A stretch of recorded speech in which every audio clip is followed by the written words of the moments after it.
Hello, hello. Anand, can you hear me? Yes, I can. All right, all right.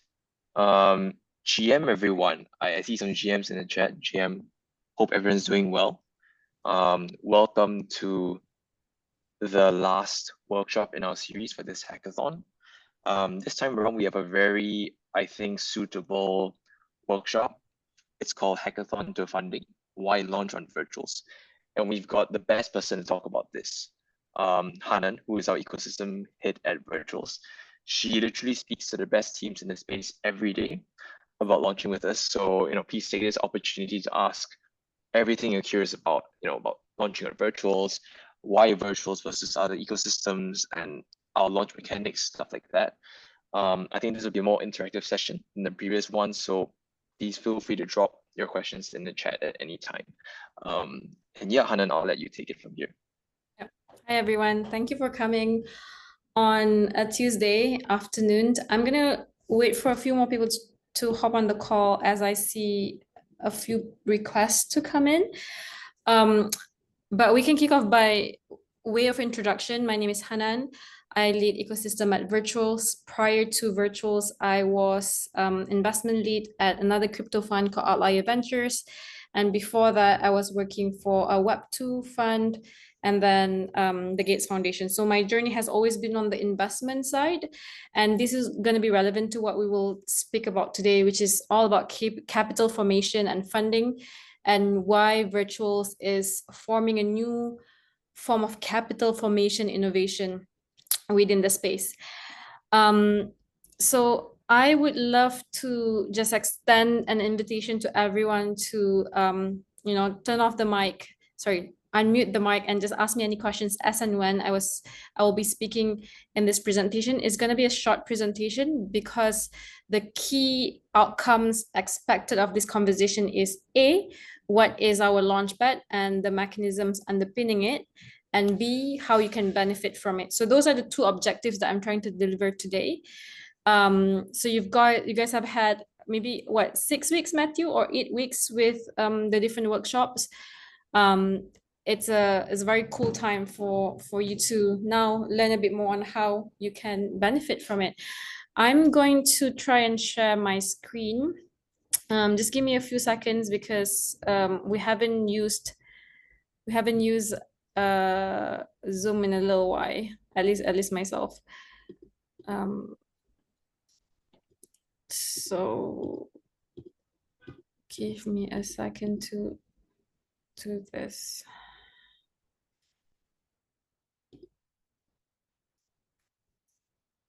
I think this is the page.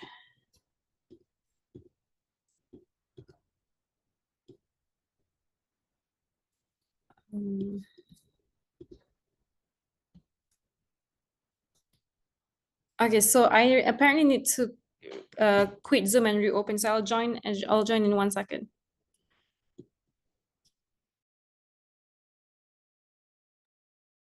All right, let's give it a bit of time. But in the meantime, well, I guess if you guys in the chat, feel free to think of, what you'd like to ask Hanan, especially you guys who are, close to submitting your hackathon projects. The next stage is really thinking about what you want to do beyond this hackathon. And a big part of that is, launching your project on Virtuals or another ecosystem. And yeah, feel free to put your questions in the chat.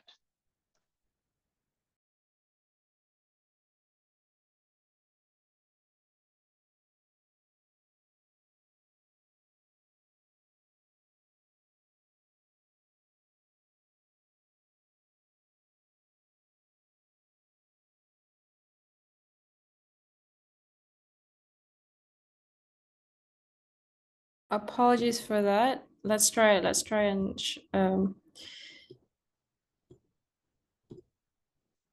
Matthew, could you give me sharing permission? Right, I think, yeah, we have to make you co-host, if you guys could help with that. Okay, cool. I think Yeah, now 1 sec. on the right path. Sorry, everyone. Did not mean to be disrespectful to your time, but okay, I think we've got it. Can you see what can you see? Can you see my virtual screen, Virtuals protocol deck? Yep, Okay, cool. Well, let's go through this. So Virtuals protocol essentially is, a society of AI agent, you know about that. And our mission essentially is to build a society of AI agents. And how do we think about this? We think about this through the generation of productive AI agents in the manner of it's either being tokenized, therefore being co-owned by different community members. If you think about historically how companies have fundraised in the past, it is very, very opaque. It's very restricted. It's based on who you know. It's based on what you know. It's based on your network and your access. So these present two challenges in twofold, right? So the first one for builders, they are not able to get enough information to know who will actually be the best supporters of the businesses that they're building. And then for retail users like us, we're not able to help support teams who build something that is aligned to our vision, our value, or like things that we're interested in. So virtuals see this as a problem statement to be solved, but specifically within the AI agent space, because we know that within this space, to build a productive AI agent, you need to solve two problems. One, you need to make sure that you have a very good idea that is accepted by the market. Therefore, you are solving people's problems. And two, to build AI agents, actually, historically, there have been a lot of like CapEx problems. So the capital cost of producing this stuff is traditionally have been very, very expensive. So as a result of that, we tackled this problem in twofold. So because it was previously expensive, we thought, okay, actually, you can actually crowdsource the process of gaining capital to build your businesses through the market. And then you can also provide market assessment and validation through your idea by through the launchpad. So if a lot of people buy your token, maybe in some way it signals to the adoption or like people accepting your idea in the market, right? So I just want to bring up like a really, really basic stats. So this diagram actually plots the performance of the performance on a recent algorithm on engineering benchmark. It's called Ale Bench. You guys can look it up.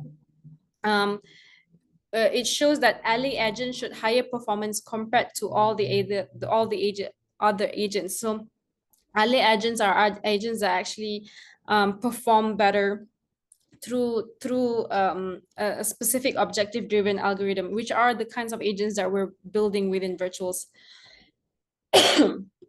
Okay, so I'm just giving a bit of history, right? So software 1.0, when I first started investing, a lot of the softwares that we were investing in were softwares that were programmed by writing code. And then software 2.0, around the time of like the early, well, I guess the late 2018 to early 2021, 2022, well, programming by creating data sets. So a lot of the softwares were programmed by weights, by parameters of the neural networks. We curate those data sets together. And then software 3.0, which is like the time and space in which we are at the minute, is programming by prompt engineering. So you feed a lot of input into a large scale learners like GPT, and then those kind of software kind of is the AI agent that is being built as we see it today.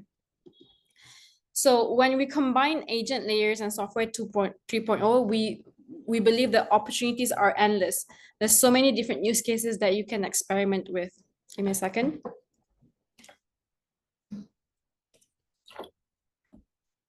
So what's next, right? As we discover a lot of different agent use cases, a lot more strong and supportive foundational models, there's a lot more digital utility products that you can create of this booming industry. And if I put in my investor hat, it makes so much sense that AI agent, as we see it now, will proliferate into a new economic entity in and of itself. So currently, if you think about who are the consumers, we think about humans. So if I drink this bottle of water, clearly humans are the consumer of this bottle of water. But if I think about software, I consume software. Like, for example, we all are using Zoom. But in the future, AI agents will also be new economic actors that consume the softwares that are being built within the software 3.0 ecosystem. And these AI agents also will communicate, will interact with each other the same way humans do in any proliferation of economic activities. So what virtuals is doing and what you guys are actually being a part of is a new economy, a new consumer category in and of itself. So we can slowly see that AI agent GDP will increase and probably not take over human GDP, but be a part of the human GDP ecosystem. And that's why we introduced the Agent Commerce Protocol, which I think you had a conversation with in the past with one of our ACP leads, building the multi-agent ecosystem. So the reason why I'm priming this conversation based on ACP is because you guys are building individual agent and individual use cases that can one day be formalized into different AI agent interaction. And this is really important when we as investors are thinking about, oh, is this use case going to be compatible with use case A, use case B, use case C? Will this use case A actually manipulate or monopolize other use cases? So it's very, very important to think about the products that you're building in relations to other agents within the ecosystem as well. So what are some of the other problems that we are looking at within the virtuals ecosystem? So there's a lot, and some part, in all honesty, we follow the market, meaning by following the market, we look at like what is interesting within the narrative and, within the crypto space. So for example, currently there's a lot of conversation about prediction markets. We have had a lot of interest in betting agents prediction market way before prediction markets became what it is today. We also kind of like riding that wave at the minute. So some of the bigger problems that we see that you guys could possibly consider as part of your, hackathon ideas, or if you haven't formalized one yet, is entertainment IP agent. There's a lot of DeFi agents we see coming into our ecosystem, from trading to options to signals to majors. So just like trading majors and information. So aggregating a lot of useful data to make profitable market bets is something that we welcome, and we have seen a lot of successes within the DeFi agent ecosystem. Embodied AI agent, the third box here, is actually very, very interesting because within virtuals, we're actually allocating 20% of our effort into humanoids and robotics to look at embodied AI agents and the ecosystem underpinning it. So, not just robotics as a physical entity, but also what's before that, the data, the visuals, spatial compute, like knowing left and right. So all these very different and unique AI agent problem statements are very, very interesting to solve. Public good agents, I think, as we see the proliferation or the combination between politics and market, which has happened since the dawn of time, but more so in crypto, we see like, when Trump tweets something, the market went down, and the first market that got hit is crypto market, because we're 24/7. Having agents that can actually understand public policy and its impact to market is also very, very important. This could be something that is deemed as a public good, or it could be like a philosophy politics agent in and of itself. Agents that can actually not work with narrative in a sense that they are recipients, but they actually shape the public narrative, is also very, very interesting use case. So imagine if you can create an agent that can read the signal between some of the biggest thinkers, and then aggregate some of those information and amplify them within different distribution platforms, including Twitter, including social media, So those are some of the exciting use cases that we are looking for.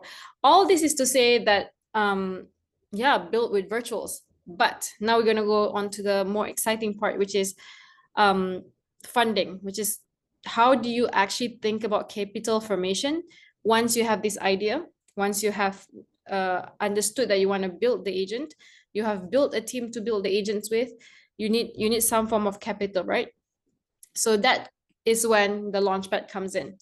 So within the virtuals launchpad, the idea is for everyone, yourself, my mom, your friends, my friends, to co-own different kind of agents that they resonate with, that they want to support, and that they have conviction in. And that is the basis behind the launchpad that we've created. So you all would probably be familiar with the agent terminal that we have. These are old screenshots because we've updated the website. And we started with experimenting with the agent terminal 1, which is a prototype version, and then we pivoted to Genesis launch, which had 2 different versions. The first one was the Genesis launch with points mechanism, and then we launched Genesis V2, which did not do very well, but it taught us a lot of different lessons. Within Genesis 1, we were super successful with that. So, we were adapting with different kind of like stakeholders, but the principle underpinning is still similar. Like, we want to help good teams form good capital so that they can build the products that they want to build and also get distribution. Genesis 1 and 2 was very successful because they give different projects. Like, imagine if you're like a founder, a first-time founder, no necessary credentials, but you have this giga big ambition and drive and ability to execute. Going on Genesis enables you to have at least 10,000 eyeballs onto your project on day one. So that is like user acquisition and distribution on day one that nobody can match yet within the AI agent space. So we then strike Genesis launch mechanism. Just last week, actually, we ended it on the 6th of October. And then on the 7th of October, we launched something new called Unicorn. So similar idea, Unicorn is still launching with your community, not your cap table. So we believe that some of the best builders can actually generate a lot of fundraising money through the community members. So instead of like going, day in, day out, have lots of different calls with VC, and then, well, I have been on the other side of the table, right? I have been a VC, so at least I had minimum 10 calls per week, which is like a good week if we have 10 calls per week. Usually it's like 10 to 20 calls to 25 per week, and we meet with like first-time founders, second-time founders, and we have a very thorough due diligence process because we are obviously susceptible and responsible towards our liquidity our LPs and people that inject capital to our funds. So when virtuals are thinking about, oh, but AI agent is a very rapid space, you need to scale quickly, you need to ideate and pivot and really test your hypothesis quickly with a reasonable amount of capital, we launch Unicorn. It just makes so much sense. So how does it work? In the old mechanism, the access that you have in Genesis, you have to gather all the different mechanisms to get points. So you have to like tweet about us or stake or whatever to get some points, and then with these points you can pledge. But we're not going to talk about the second column. We're going to talk about the third column. The Unicorn column enables you to have fully open market participation from day one. So if you are a builder coming to virtuals, 50% of the total token supply is already for you. So within this 50%, I hope you can follow me a little bit here. Within the first 50% of the total token supply, 25% will be able for you to cash out linearly based on milestones that you achieve. Say, for example, you achieve 6 million FDV, which is not difficult to achieve. We have a team launching today base vol. They already reach around 5.5, 5.7, around 6 million FDV target on day one, like not even 24 hours yet, maybe 2 hours since their launch. 6 million FDV will give you 300K in tokens that you can sell into the open market, and then get that 300K to fund your company, to fund your OPEX, to fund your developers, to fund your marketing budget, if done very leanly and very sustainably, right? So we have a lot of success cases on that. And then the other 25% within that linear range is given to you after you reach either 160 million FDV or have shipped and launched the product for 1 year. So the reason why we put 1 year is because we are also responsible to our stakeholders, i.e. the users of the launchpad, people that gave money to you. So you need to provide some form of evidence that you've contributed to the, we don't want any ruggers essentially. Okay, so that's the first 50%. It goes directly to the team members. So if I'm a team building, an agent, I have zero capital, but I have an idea, I have a developer, I have like 3 other friends that are building with me with this day in, day out for free. I already can raise 300K by just achieving 6 million FDV, which is not difficult to get, especially if you go through the hackathon pipeline. The second part is the 45%. So, sorry, ecosystem reward, 5%. Let's talk about that first. The 5% of every new launch will be airdropped to virtual stakers and the virtual ecosystem participants. What does this mean? So, the 5% to 2% to stakers is because, when you stake, you crunch the token supply for virtuals. It helps within the virtual ecosystem. So we reward them based on that. It also give you like a distribution. So usually token holders are also users. The other 3% is given to people who actually experiment with Butler and use it for their daily activities, because we want to, again, generate that agentic GDP I was mentioning to you earlier. So when you interact with Butler, you pay maybe 10 cents here, 20 cents there. You contribute to the agent GDP. Your agent and other agents collect revenue, and then you can profit from it through the airdrop.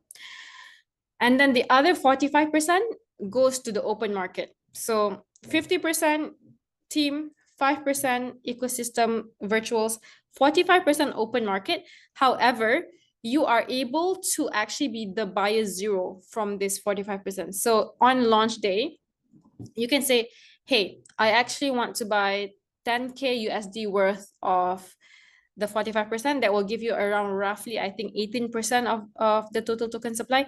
So on day one, you already have 50% plus 80% if you deposit 10K, 68% of the total token supply, which is a lot of token if you compare to companies that give and sell their souls to different VCs.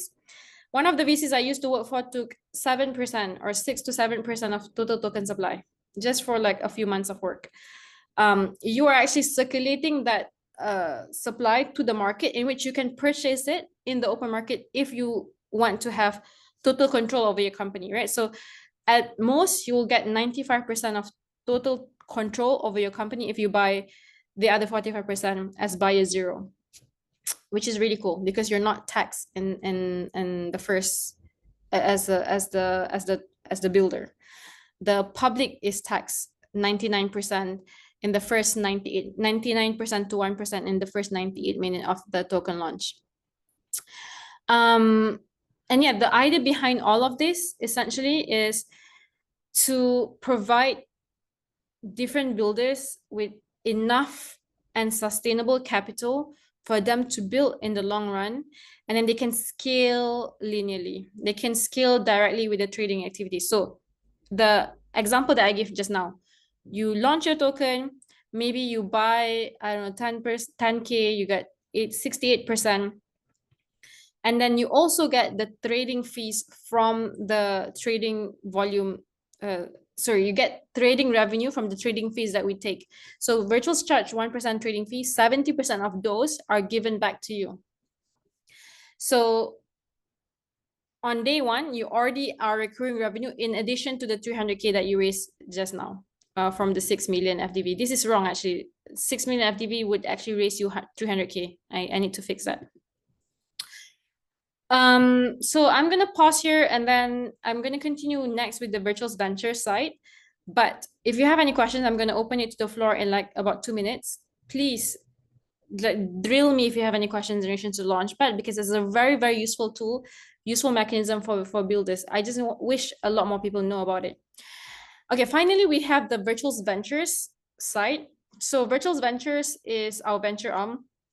It is a dedicated ecosystem fund coming out of our Virtuals Protocol Treasury, but managed by our folks from and friends from Long Hash Ventures. They have been, some of the long-standing friends of ours, and they have been experts in early stage growth. So the reason why Virtuals Ventures work in parallel with the unicorn mechanism is because they can provide what community members may be not able to provide. So apart from capital, you also probably need, a go-to-market soundboard to know how do you strategize in the market, someone to help you with, non-dilutive funding, someone to help you talk to liquid funds. These are the expertise that our virtual ventures colleagues have and able to help you with. And more importantly, and I've seen more and more cases of this, is collaboration between teams. So virtual ventures ecosystem or portfolio companies always collaborate with one another, which is a really good, go-to-market avenue to think about. So it's one of the ways for you to garner extra capital, but not the only way. Apart from Unicorn, you can also be part of Virtual Ventures before or after launching your token.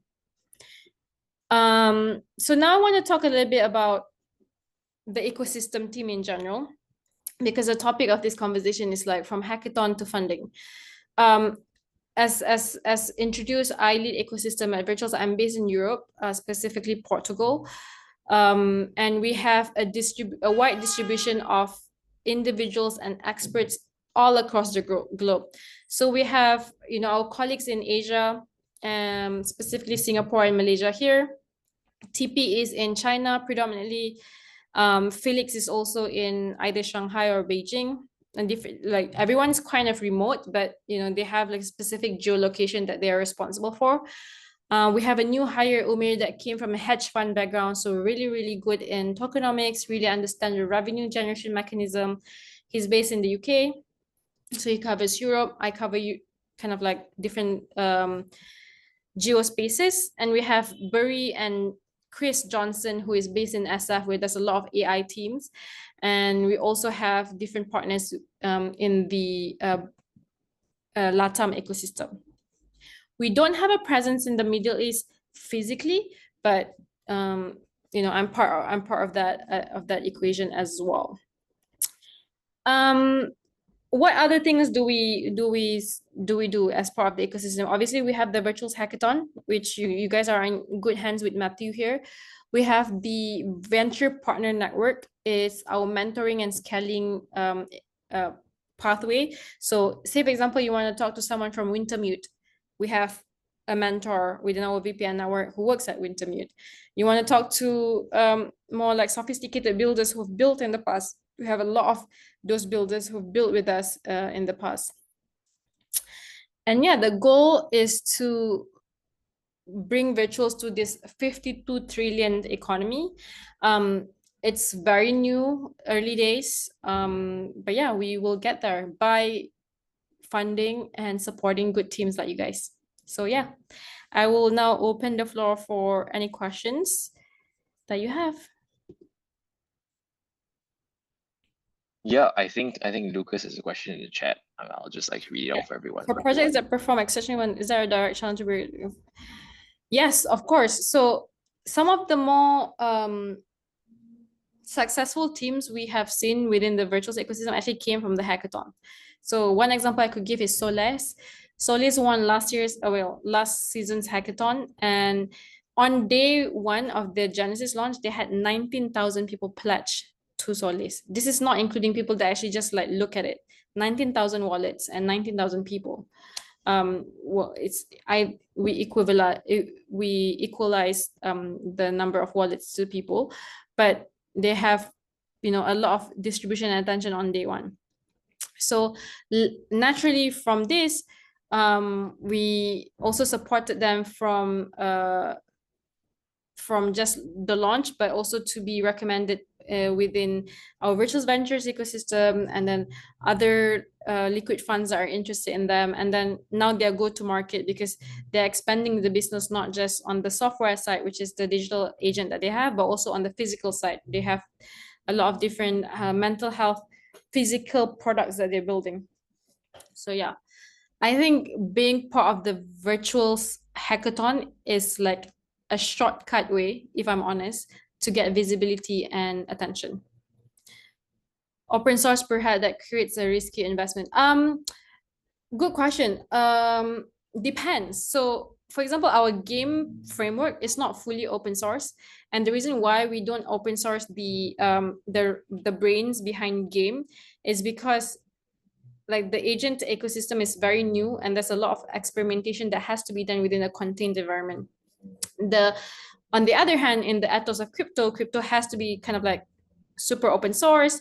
That's why you see today, for example, BlackRock launched their own like L1, their own tokenization platform, which a lot of the idea and code behind it is taken from our open source protocols across DeFi. So as an investor, to answer your question, I think there needs to be a balance. If there's an agent mode that you can get from your code, I would preferably I don't know, it depends on what you're building. If it's like a open source DeFi, there's so much of it already. If it's within the specific AI space where you really need to like iterate and test, because there's a lot more risk towards open sourcing your code, I would prefer it to be closed source, if I'm honest. Is there a roadmap for ZK verification of AI agent outputs on virtuals to ensure trust minimization? Good question. For ZK verification, not specifically on the product side, I think there's a lot of narrative and hype currently on privacy. Personally, I have been a very strong proponent for privacy and ZK proofs. But ZK verification of AI agents is a problem statement that we haven't seen a lot of good teams able to solve completely yet. Even in like the ACP section, right? There's an element of the evaluator. The evaluator needs to be someone that we can trust. But yeah, we're still dabbling on that. There's no specific roadmap for us on the ZK verification side, but we would welcome anyone within the space who would like to try that, because I think that's a very, very interesting problem statement to solve. Where do you see biggest opportunity? DeFi agents, gaming agents, infrastructure agents, or something else? Within the three, I would say DeFi agents. I've been investing in gaming for a long time. I haven't seen rewards yet, but maybe because there's just a lot better games out there within the Web2 ecosystem that is very sticky for people to, for adoption. And that's just a hypothesis that I have by myself. I'm not a gamer myself, but we can see a lot of gamification agents. So for example, if you look at the World app, there's a lot of mini apps within the World WLD ecosystem that is very, very, very cool. People play these gaming agents, different games to get like monetary incentives. So how do I see the biggest opportunity? To answer your question, I would think of it in threefold. I think short term, it's going to be DeFi agents in relation to trading and capturing market value and volatility that the crypto ecosystem has. Medium term, it's going to expand beyond that. It's whoever that can capture institutional interest and institutional flow, whether that be within DeFi or other spaces. So what I mean by this is there's a lot of available data within the on-chain space that people can capture and leverage on, but not a lot of productive data that has been produced out of all this on-chain information. And we have some builders building on that. For example, GigaBrain, we have Athena, we have Gloria AI, but none of them are able to kind of scale or package the products in a way that is sellable to different institutional investors. And once you're able to crack that in the medium term, I think you're going to make so much money out of it, because you front run the innovation arm of these institutions by giving them leverage to an industry that you have expertise and experience in. And then on the long term, I think the biggest opportunity is an agentic GDP. I'm aligned with Virtual's vision. We do want to see, $100 million of revenue being produced by our agents and the agentic economy. That's why you see now Stripe coming on with agents payments protocol, agent commerce protocol. They call it agent commerce protocol. Today, Privy launched agent payments protocol. Everyone is kind of like taking the same name that we have been doing since February 2025. So a lot of people actually see opportunities in this space. But Virtuals is the first mover, and we need to move fast to make sure that we're not being taken over by other players in a space that we know very well. How can solo builders compete against large teams in hackathons and still stand out? I think the answer to that is bet yourself, believe in yourself. There's a lot of it that comes within hackathon, I think, is the optics. So if you can actually really think about what is the problem statements that you're solving, how do you convince maybe 10 other people on the other side of the room, I guess in this case, on the other side of the screen, to believe that this is a good problem to solve, and you have the credibility and expertise as a solo builder to solve them, I think you will still stand out. A lot of builders within the Virtuals ecosystem, in my opinion, having joined Virtuals for 1 year now, have a branding and imaging problem. They're still stuck on this hentai culture, this, I don't know, the metrics culture.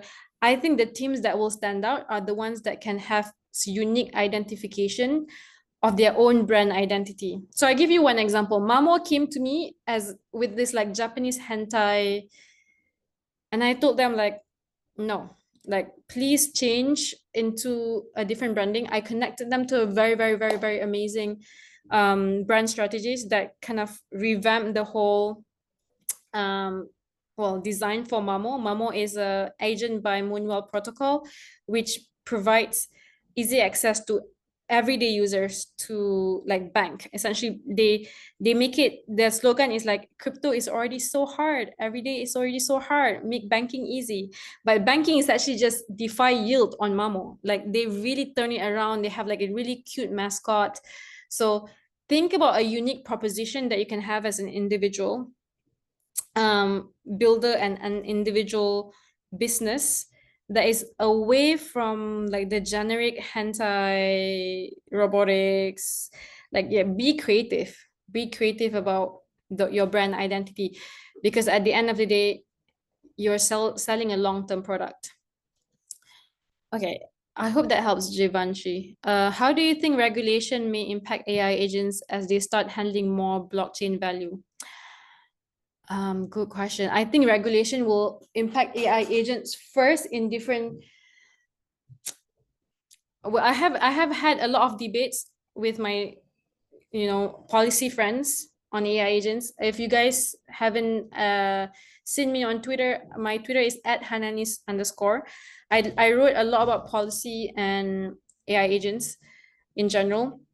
I think one of the greatest debate within techno-feudalist thinkers would be, how do we make sure that AI agents do not capture or influence political markets, right? And because, for example, in the US, if you are a corporate, if you can be registered as a corporate, you have the right to funnel funds into media or into policymakers, like candidates running for elections. If you are a corporate and therefore deemed a legal entity, you can do that. And what impact would this be towards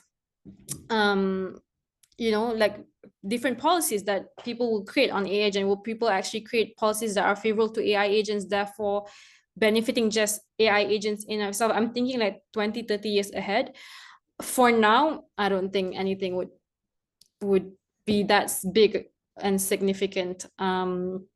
within the regulations based on AI agents in and of itself. We just have to follow what happens to the Web2 AI agent space. But some of the restrictions will still be similar. Safety and security, and anything that flags like suicide or harmful content, it's just gonna be similar to like what other platforms have been. Not the best person to talk about regulation, to be honest, but that's just some of my thoughts. What do you think about virtual sporting agent marketplaces where developers can sell their custom agents or module? We have had a lot of demand on agent marketplaces. So either people come to us, hey, I have this cool SDK, can you give it to your agent builders?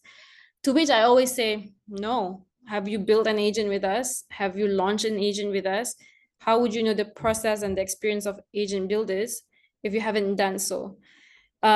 We have had this idea to like create a marketplace for our agent builders to just like browse around. So for example, if they need like cheaper compute or they need cheaper go-to-market initiatives, or if they need cheaper, I don't know, like video making tools, we have a platform for this. But unless you are part of the virtuals family, we're very, very strict about who we allow into our nation builders ecosystem. So if you want to sell your products within the virtuals ecosystem, you have to build within the virtuals ecosystem, if you know what I'm saying. How important is storytelling and narrative in winning funding after a hackathon? For me, it's super important. Like everything is storytelling. But you have to have a good product, and a good product is a story in and of itself.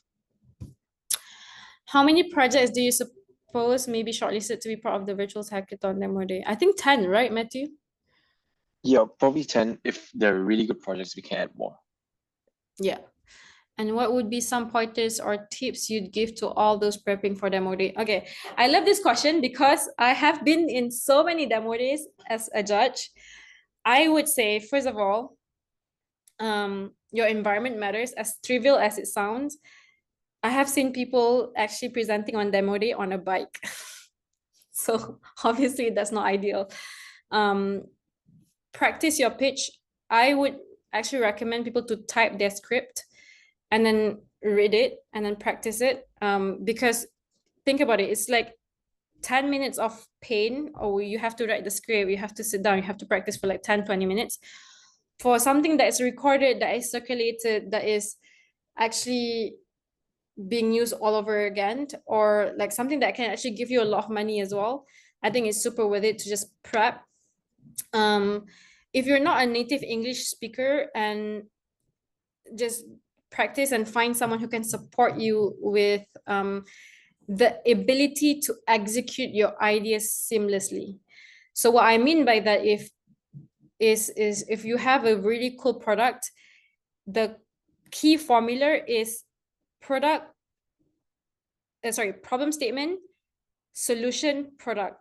What I called SPP. So PSP, problem statement, solution, product.